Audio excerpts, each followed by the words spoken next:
예, 끝장 토론 시간입니다. 조현삼 민주연구원 부원장님, 하헌기 전 민주당 부대변인님 나와 계십니다. 안녕하세요. 네, 안녕하세요. 그러니까 예, 어제 더불어민주당 최고위원 후보들 첫 TV 토론이 있었는데 난상이었습니다.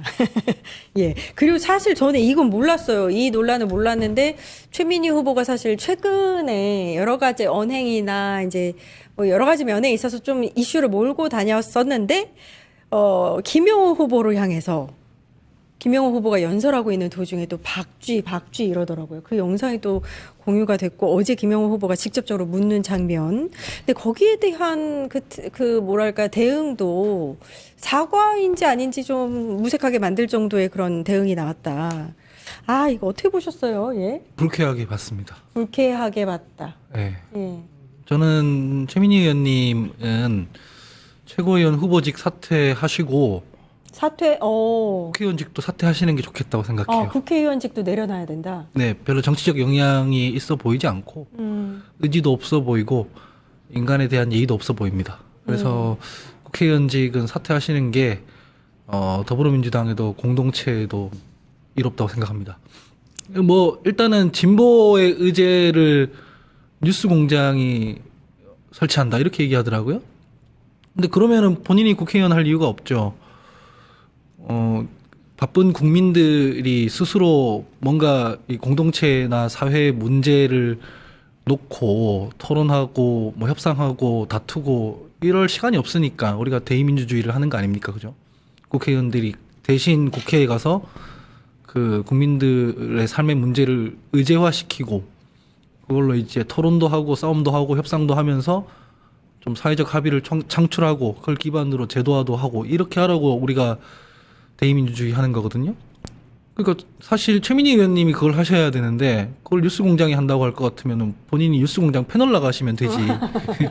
굳이 국회의원 할 필요 없다고 생각해요. 그리고 서미화 의원님한테 하는 걸 봤는데 요번에 뭐 앞에 나오셨더라고요. 뭐 악수를 패싱한다든지 예. 네, 근데 그거는 저는 그냥 인간으로서의 기본 예의가 없는 행위라고 생각해요. 눈 안 보이시는 분이잖아요, 서미화 의원님이. 예. 다른 분들한테 악수하다가 딱 그것만 지나치더라고요, 영상 예. 보니까. 서미화 의원님 예전에 어디 방송 나가서 본인은 눈이 안 보이니까 악수 청할 때 이름이랑 같이 좀 말해달라라고 해서 네. 다른 분들이 그렇게 하더라고요. 그리고 심지어 대통령도 네. 서미화 의원 앞에 오면 서미화 이렇게 네. 그렇게 안 하는 유일한 정치인을 그때 꼽았는데 이준석 의원이었어요. 이준석 의원이 잘 안 하더라 이러더라고요. 최민희 의원이 그 이준석 의원이랑 똑같이 지금 하고 계신 거잖아요. 예. 저는 국회의원 자질 없다고 생각해요. 예. 이 장면은 그 어제 TV 토론에서 박쥐 이 논란이 나오는 장면 한번 보고 오는 게 좋을 것 같아요. 예. 저 오늘 굉장히 충격적인 얘기를 들었습니다. 제가 유세하는 동안에 최민희 의원님이 저에 대해서 박쥐라고 하셨다는 거예요. 아니 동료 의원이 경쟁 후보가 발언을 하고 있는데 제가 천장에 매달려서 잡니까? 제 어깨에 날개가 있습니까? 어떻게 저한테 박쥐라고 할 수 있습니까? 저는 그냥 그대로 저렇게 두 명을 어떻게 찍으라는 거지? 어떻게 한 명이 두 명을 지지하지? 이 문제의식을 얘기했던 거고요. 그러면 혹시 잘못되면 그런 신세가 되지 않을까요? 라고 걱정한 것입니다. 그러니까 신 의원님 저는 지금 오늘 사과드립니다. 이제 사과 발언에서 저 충격적인 게 뭐냐면 그렇게 두 분을 연대하는 것을 포유동물로 박쥐로 표현했다는 것을 지금 계속 정당화하는 거예요. 저 두 사람한테 표를 받는 게 아닐까? 그러면 그게 박쥐 아닐까? 이런 발상 자체가 정말 해서는 안 될 발상 아닙니까? 아니요, 이것이 그건- 바로 일베 문화예요. 아니, 의원님 그건 부정하지 마세요. 이게 일베 문화라고요. 아니 그렇게 몰아붙이시면 어떻게 안 포유 되죠. 동물 박쥐로 동료 의원을 평가합니까? 이러니까 예, 아니. 예, 저도 사실은 저 장면을 보고 너무 놀랐던 게 서미화 후보한테 했던 뭐 아니요라든지 비웃는다든지 사실 이제 우리가 스포츠를 할 때도 상대 선수가 경기를 하고 있을 때 그걸 막 야유를 보내거나 이런 상대 선수가 그러진 않잖아요, 적어도. 근데 그걸 가지고 또 박쥐라는 표현까지 나왔는데 그 앞에서 그걸 인정하고 사과하는 게 아니라 이게 걱정돼서 그랬다라는 표현 자체가 이게 너무 무력감을 느껴요, 저는. 좀 굉장히 부적절하다고 할 수가 있겠죠. 지금 예. 최민희 의원 후보 입장에서는 이번 최고위원 선거 지금 어찌됐건 뭐 충청과 부울경 지역 최고위원 선거 결과 1위를 달리고 있죠. 좀 격차가 좀 나지 않겠습니까? 예. 이렇게 방심하면 안 됩니다. 저는 오히려 이런 설화가 이어질수록 간표현이 된다고 봐요. 예. 아직 중요한 지역이 남아 있습니다. 물론 모든 지역이 중요하긴 하지만 많은 권리당원들이 있는 호남이라든가 수도권 남아 있어요. 지금 최민희 후보 가지고 있는 여러 가지 이런 설화에 대해서 어떻게 판단할까요? 평가할까요? 저는 굉장히 부정적이라고 봅니다. 아마 많은 권리당원들 입장에서는 과연 우리 당의 그런 지도부를 구성할 수가 있는 후보가 맞는지에 대한 평가를 할 수밖에 없어요. 앞서 지금 뭐 인격적인 부분도 말씀하셨지만 저도 굉장히 부적절하다고 봅니다. 서미화 후보의 경우에 그렇게 논란을 일으킬 필요가 있나요? 그리고 악수를 왜 패싱을 하나요? 뭐 그러니까요. 국민의힘과의 그런 여러 가지 연설 현장도 아니지 않습니까? 민주당 당내 선거예요. 그렇다면 서로에 대한 존중과 예의는 당연히 지켜야 되는 부분입니다. 전혀 그러한 모습을 보여주지 못했어요. 아마 많은 분들이 실망을 하고 있을 겁니다.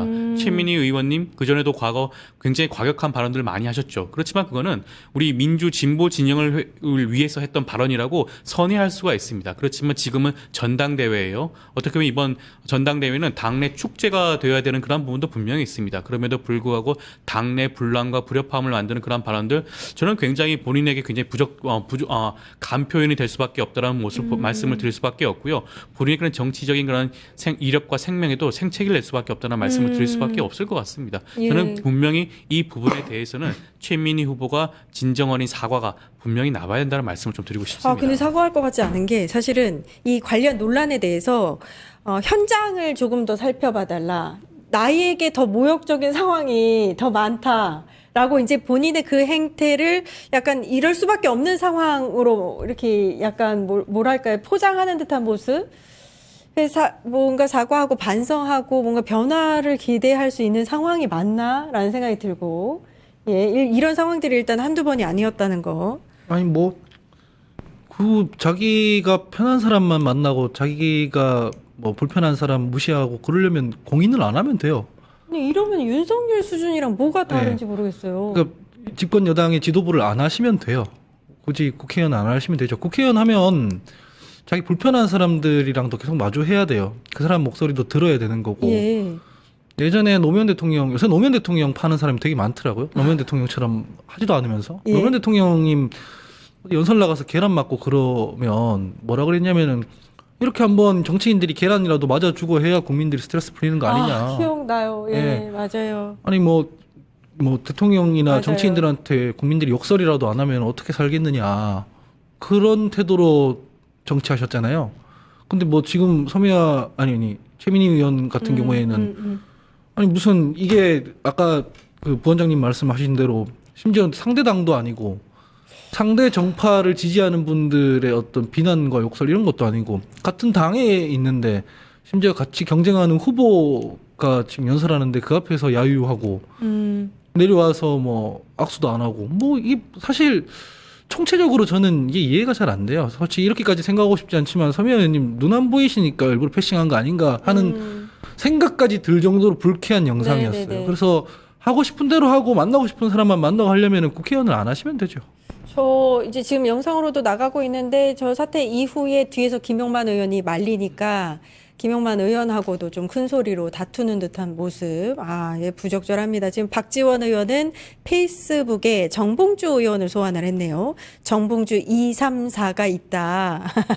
예, 이대로면은 깨지거나 망한다라고 이제 경고성 발언을 페이스북에 남겼다고 하시는데 이게 이제 표심에 좀 영향을 미칠지 어떻게 예상을 하세요? 정봉주 후보는 지난 전대에서 발언 하나로 거의 이제 1위를 달리다가 이제 낙선을 하셨잖아요. 예. 그렇죠. 앞서 제가 말씀을 드렸지만 저는 이게 최민희 후보 입장에서는 역효과를 낼 것 같습니다. 본인 입장에서 이렇게 뭔가 평소대로 뭐 시원시원하게 한다라고 그런 생각을 하실지는 모르겠는데 전혀 그렇지가 않아요. 예. 그런 모습을 바라보는 권리당원 입장에서는 굉장히 그런 불쾌감을 느낄 수밖에 없을 겁니다. 네. 앞서도 말씀을 드렸지만 이것은 뭐 외부 지금 뭐 국민의힘과의 그런 다툼이 아니에요. 민주당 내 자당 내에 있는 선거입니다. 당내 선거이고 최고위원을 뽑는 선거예요. 어떤 후보가 더욱더 민주당을 집권 여당으로서의 모습을 보여줄 수 있을 것인가를 그냥 선택하는 자리예요. 그렇다고 한다면 그에 부합하는 모습을 보여주셔야죠. 지금 일단 최고위원 지금 각 후보들 중에 1위를 달리고 있는 거 아니겠습니까? 예. 그에 따른 품격을 보여주는 것이 정상적이라고 할 수가 있겠죠. 그러한 모습을 보여주지 않는다? 저는 물론 뭐 지금까지는 1위를 달리고 있긴 하지만 3주차에 들어서게 되면 호남 지역 지금 권리당원 숫자가 한 30%가 넘는다고 하죠. 네. 그리고 수도권은 40%가 넘는다고 합니다. 예. 아직까지 70%가 넘는 권리당원들이 남아 있어요. 그 표심 어디로 가겠습니까? 예. 아마 이번 행동에 대해서 굉장히 실망하는 권리당원들 많지 않을까 싶습니다. 그 영향을 미치고 안 미치고 이전에 저는 당원 분들께서 영향을 미치게 해야 된다고 생각을 합니다. 아니 저희가 무슨 그 장애인 대변하는 분 혹은 장애인 눈 불편한 분한테 저렇게 하는 정당인가요? 그런 분을 저희가 지도부로 선출하는 그런 정당인가요? 예. 개파적인 문제가 아니잖아요. 이거는 기본적으로 인간에 대한 예의에 대한 문제잖아요. 저런 분을 당원들이 지도부로 특히 뭐 수석 최고위원이요? 그거는 저희 공동체가 수치스럽게 생각해야 될 일 아닌가요? 그래서 예. 이거는 개파 대리전 이렇게 보지 마시고 한 분 한 분의 역량이랑 인성, 성품 이런 것들을 고려해서 당원분들께서 현명하게 판단해 주시는 예. 게 저희 민주당의 당원 민주주의에도 더 부합하고 아까 말씀하신 품격 있는 민주당 되는데도 더 중요한 일이라고 생각합니다. 그 전에 이제 부적절한 또 이제 행위가 있었는데 그게 어제 박선원 후보를 통해서 지적이 됐었어요. 딸에 대한 축의금 문란. 요거는 사실 지난 2월에 우리 윤리심판원에서 민주당 경고 처분을 받기는 했는데 거기에 대해서 뭐 이렇게 어떤 제대로 된 입장이 나온 것 같지도 않고, 요 어제 박선원 후보는 이게 이제 청년 지지층 하락에도 영향을 미쳤을 것이다. 뭐 이런 얘기를 지적을 하시더라고요. 박선원 후보 입장에서는 뭐 지적을 할 수가 있는 그런 부분이라고 할 수가 있겠죠. 그 당시에 굉장히 큰 논란이 됐던 사건 아니겠습니까? 예. 당시 최민희 의원 입장에서 과방위원장이었어요. 상임위원장이었음에도 불구하고 산하기관들로부터 뭐 부적절한 축의금을 받은 것이 아니냐라는 그런 우려, 그다음 의혹들이 많이 제기가 됐죠. 사실 그런 의혹들이 제기가 되고 난 다음에서야 그 부분에 대해서 그 적정 수준을 넘어서는 축의금을 모두 다 반환했다라는 입장이 최민희 의원으로부터 나왔죠.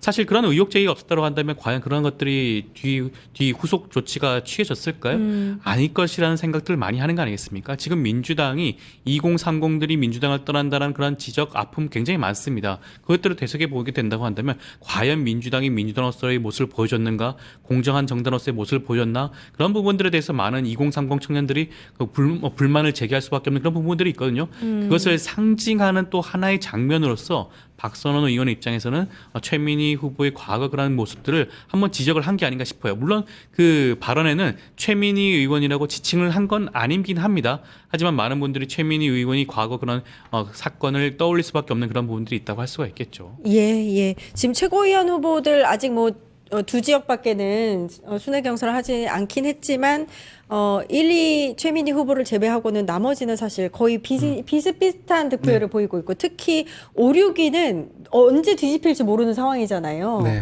근데 지금 이제 사실 친청계 쪽에서는 3명의 친청계 후보들끼리 이렇게 좀 짝을 지어서 네. 뭐 어떻게 하자, 어떻게 뽑자, 생열에 따라서 이렇게 뽑자, 뭐 이런 것들이 나오고 있고, 친명계 후보들이 좀 숫자가 많습니다. 지금 결과는 어떻게 예상을 하세요? 결과는 최민희 의원의 저런 행동들은 아마 표심에 영향을 꽤 줄 거라고 생각하고요. 충청이랑 영남, 지금 부울경 정도 투표를 했고 오늘 뭐 인천 이렇게 진행되고 있는데 예. 관건은 결국 호남이랑 수도권 아니겠습니까? 예. 호남에서는 다르게 판단을 하실 거라고 봅니다. 그러니까 지금보다 더 격차가 벌어질 거라고 봐요. 예.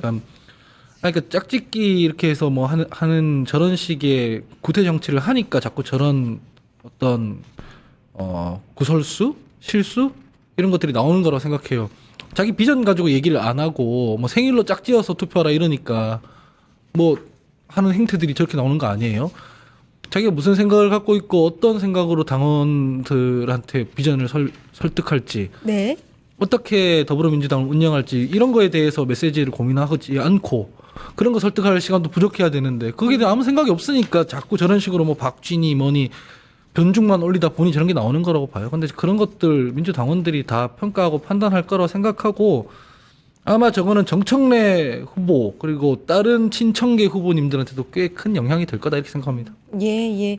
그리고 일단은 이거 두 번의 순회 경선에서 정청래 후보가 좀 이길 거라고 유리한 지역이라고 생각을 판단을 했었는데 그렇지 않고 김민석 후보가 어찌 보면 0.99% 차면 네. 신승한 거나 다름없다. 뭐 이렇게까지 분석하시는 분이 나오시니까요. 그리고 오늘 정청래 후보의 페이스북을 보니까 몇 분에 한 번씩 글이 올라올 정도로 글이 굉장히 많이 올라와요. 지금 친천계 쪽에서는 약간 분주한 듯한 느낌이 드는 건 확실하고 그 다음에 멘트도 굉장히 좀 강해졌어요. 워딩이. 어제 보니까 배신에는 총량이 없다. 18년 가출했다 돌아와 집문서 내놓으라고 한다. 오늘 보니까 대통령 이름 팔아서 공포심 조성이 대단히 비겁하다. 이렇게 얘기를 했더라고요. 전당대회 역사상 이런 대통령 반명으로 몰아넣고 공포감 조성하는 건 처음이다. 이렇게 얘기를 했던데. 이런 좀 강한 이렇게 반격을 어떻게 보시는지. 네거티브 없다고 하지 않았습니까? 그러니까 정청래 후보가 처음에는 네거티브 선거 안 하겠다라고 말을 했는데 네. 많이 조급하신 것 같아요. 생각보다 이번 충청과 부울경 선거 결과 투표 결과가 아마 예상했던 것만큼 미치지 못했던 것으로 보여집니다.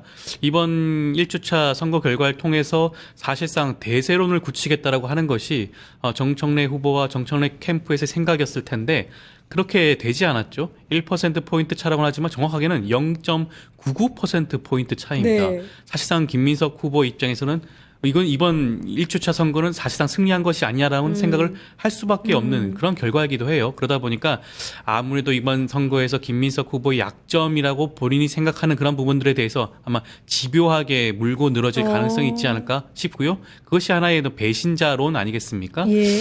물론 과거에 그 김민석 후보가 민주당을 떠난 적이 있긴 하죠. 그렇지만 그것이 2002년입니다. 네. 그때 태어나지 않은 권리당원도 지금 있어요.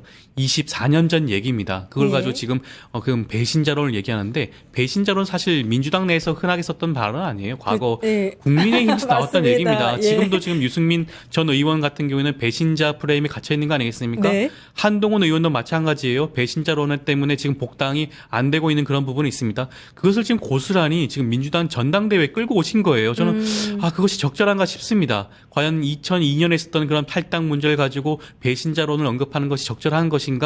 지금 이재명 정부의 집권 2년차를 맞아서 집권 여당으로서 당대표를 뽑는 그러한 자리인데 당대표로서 어떤 역할을 하는지가 더욱더 중요한 거 아니겠습니까? 예. 김민석 후보 같은 경우에는 물론 그때는 탈당을 했었죠. 그렇지만 복당을 한 다음에는 민주당 최고위원 됐습니다. 수석 최고위원 했어요. 그렇죠. 리고 이재명 대통령의 초대 국무총리 예. 역할을 충분히 했습니다.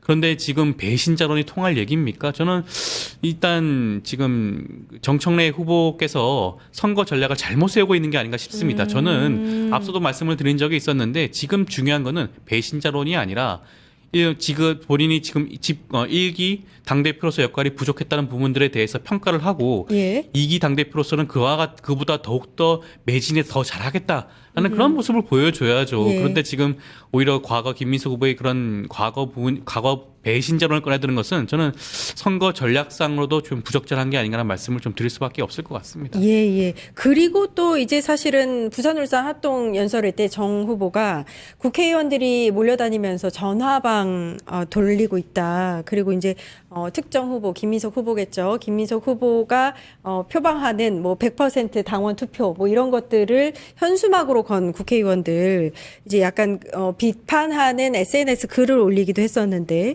오늘 보니까 본인은 일단 정청래 후보는 노사모에게 전화 돌려달라라고 얘기는 하긴 하더라고요. 어떻게 보세요, 그 부분은? 아니 뭐 앞뒤가 맞는 게 하나도 없어요. 저는 뭐 국민의힘 전당대회에 나온 분인 것 같아요. 아까 말씀 잘해주셨지만은 뭐 배신의 정치, 뭐 징계 정치이고 국민의힘에서 열심히 하는 건데 예. 정청래 후보께서 지금 하고 있는 거잖아요. 그것도 이해가 안 되고 현수막 이것도 뭐 김민석 후보 찍어달라는 현수막이 아니에요. 우리 당원들 전당원 다 투표해달라는 얘기인데 네. 이게 뭐 특정 후보의 입장인가요? 그럼 정청래 후보께서는 당원 100% 투표하면 안 된다는 입장인가요? 좀 이상한 얘기 같고요. 그다음에 배신에는 뭐 총량이 없다. 18년 전에 가출했던 사람이다. 그러니까 18년 전에 배신했으니까 또 배신할 사람이다. 이 얘기잖아요. 그런데 얼마 전에 TV 토론 보니까 그 김민석 후보자가 수석 최고위원 할 때 그걸 뭐 당시 이재명 당대표한테 추천했던 게 본인이라면서요. 배신자를 왜 추천해요? 네. 그러면은 네네. 뭐 앞뒤가 안 맞잖아요. 예.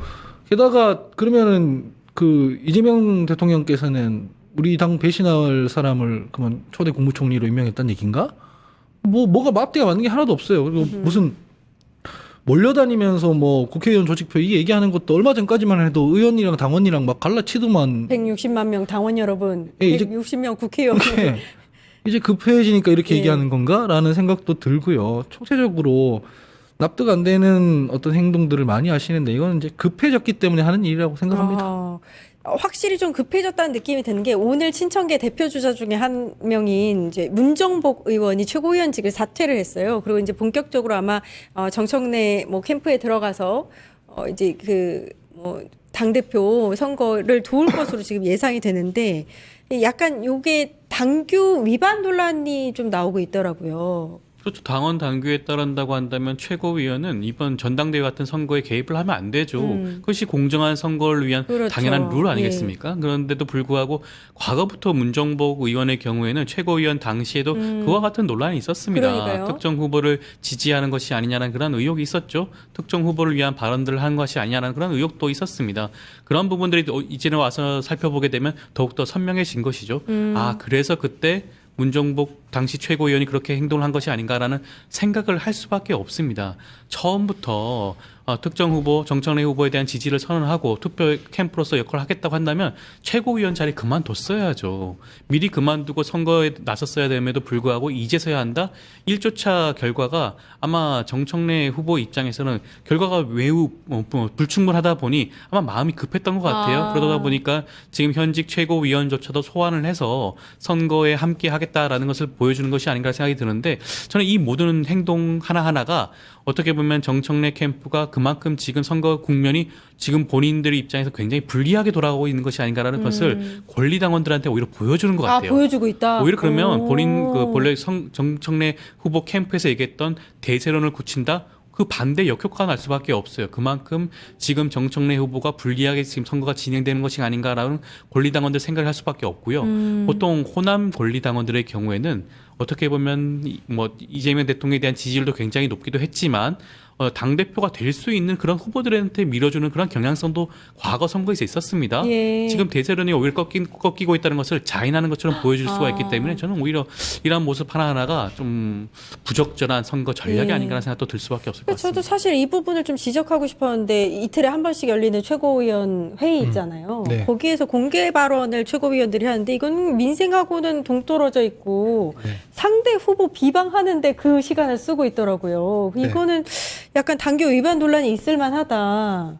예. 아니 근데 이미 의미 없는 최고위원 회의가 맞아요. 됐다고 저는 생각을 해요. 그 박규환 지명직 최고위원 그분도 사실은 그렇죠. 이 자기를 지명해준 당 대표가 연임에 도전하면 그만둬야 되는 거죠. 사실 지명직 최고위원이라는 것은 지명해준 당 대표랑 그냥 공동 운명체거든요. 예.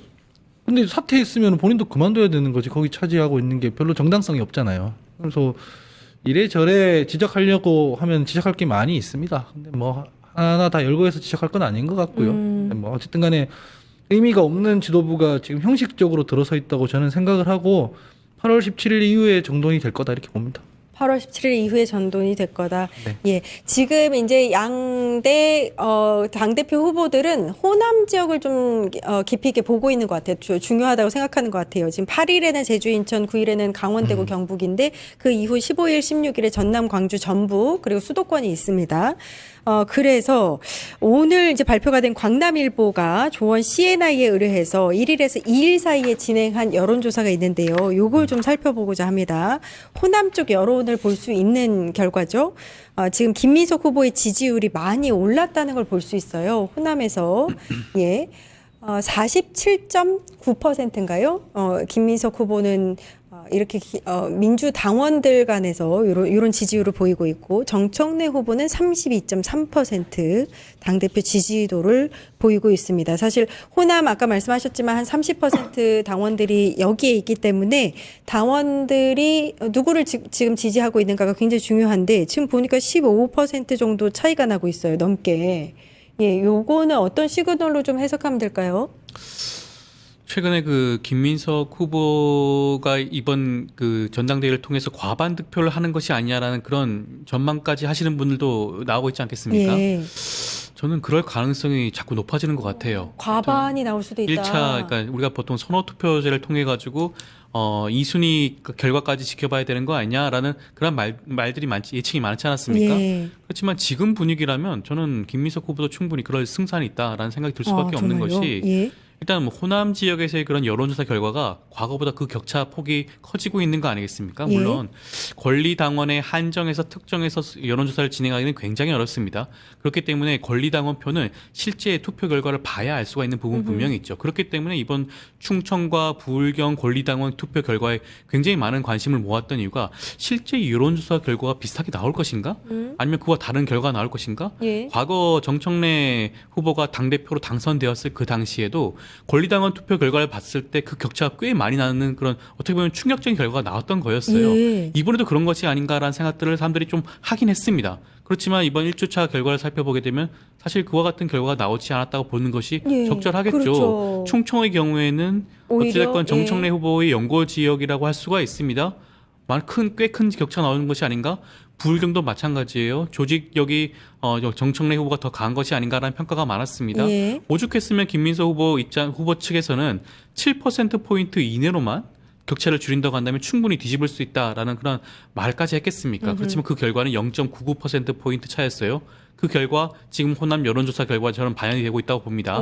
아직까지 반영되고 호남 있다. 권리당원 투표는 아직 이루어지지 아직이에요. 않았어요. 예. 다음 주에 이루어집니다. 11일에서 14일입니다. 그렇죠. 이번 주에 이루어지지 않습니다. 예. 그러면 아마 여러 가지 이런 결과들을 지켜볼 수밖에 없을 거예요. 그렇다고 한다면 그 결과 더욱더 차이가 날 수밖에 없을 것으로 저는 예측할 수가 있지 않을까라는 생각이 듭니다. 물론 과반 득표라는 건 굉장히 어렵긴 해요. 네. 3명의 후보가 나왔기 때문에 과반이라는 건 어렵긴 하겠지만 예. 어찌됐건 간에 상당 부분 호남에서의 격차를 벌린다고 한다면 수도권도 마찬가지 결과가 나올 가능성이 있겠죠. 예. 그런 부분들을 지켜보게 된다고 한다면 저는 이번 여론조사 결과 김민석 후보 입장에서 굉장히 좀 호재로 볼 가능성이 있지 않을까 싶습니다. 사실 이제 11일에서 14일 사이에 호남 투표가 있고요. 15일에 이게 발표가 되기 때문에 수도권에도 영향을 미칠 수 있는 뭐 어떻게 보면 예, 결과라서 호남의 여론이 굉장히 중요하다고도 할 수 있어요. 호남이 인구 비율이 영남보다 좀 작다고 해서 호남에 인구가 별로 없다고 사람들이 착시를 일으키는데요.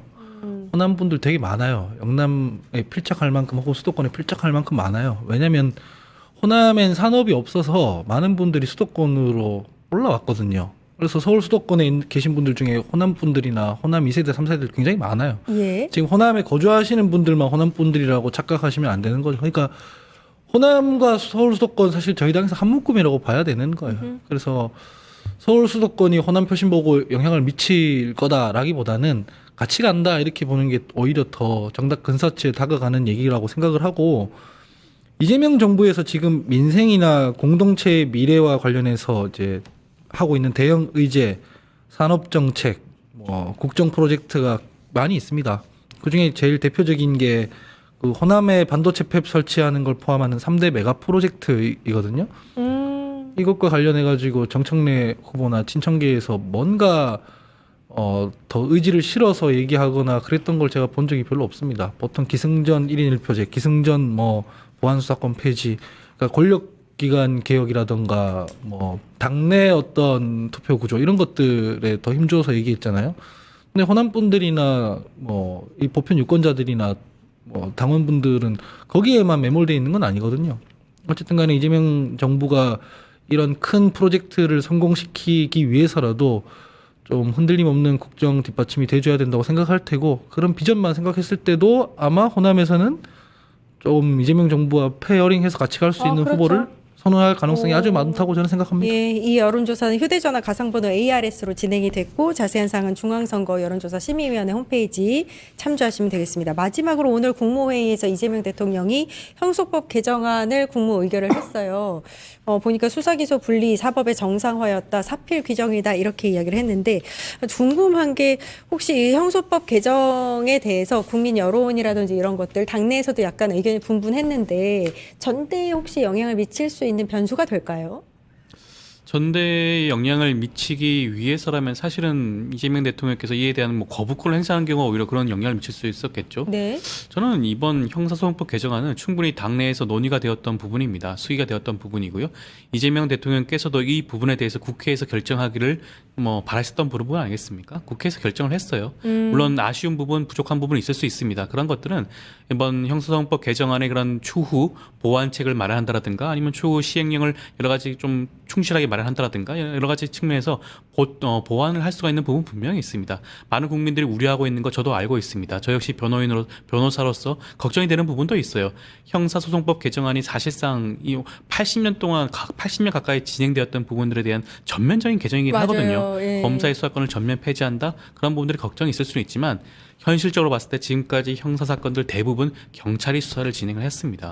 검사가 보완 수사를 모든 사건들을 진행해서 사건의 수사 결과를 뒤집은 거 아니에요. 예. 일부 그러한 경우가 있을 뿐입니다. 그럼에도 불구하고 검사 수사권이 모두 폐지됐다고 해서 지금 우리나라의 형사사법 체계가 완전히 붕괴된다? 그것 자체가 공포감을 조장하는 거다라는 말씀을 좀 드리고 싶습니다. 아, 네. 아, 그렇게 말씀해 주시니까 좀 든든하네요. 사실 걸어보지 않은 길을 걷는 거라서 우려가 있을 수밖에 없고, 그리고 한 190개 법안을 추가로도 개정을 해야 된다고 하더라고요. 전면적인 수정이 필요한 상황이라서 책임감 있게 끝까지 좀 챙겼으면 하는 그런 바람입니다. 예. 오늘 뭐 민주당 전당대회 얘기로 거의 그냥 네. 다 끝나버렸어요. 예, 여기까지 하겠습니다. 끝장토론 조현삼 민주연구원 부원장님, 하헌기 전 민주당 부대변인님 고생해 주셨습니다. 감사합니다. 감사합니다. 예, 저는 내일 오후 4시 50분에 다시 찾아뵙겠습니다. 함께해 주신 여러분 감사합니다.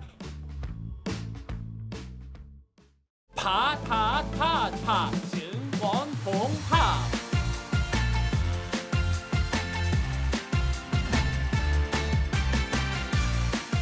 이제 저녁 8시 30분 퇴근 후 퀴즈 한판 혼자 하지 마세요. 같이 해요. 매일 저녁 8시 30분 많은 참여 바랍니다.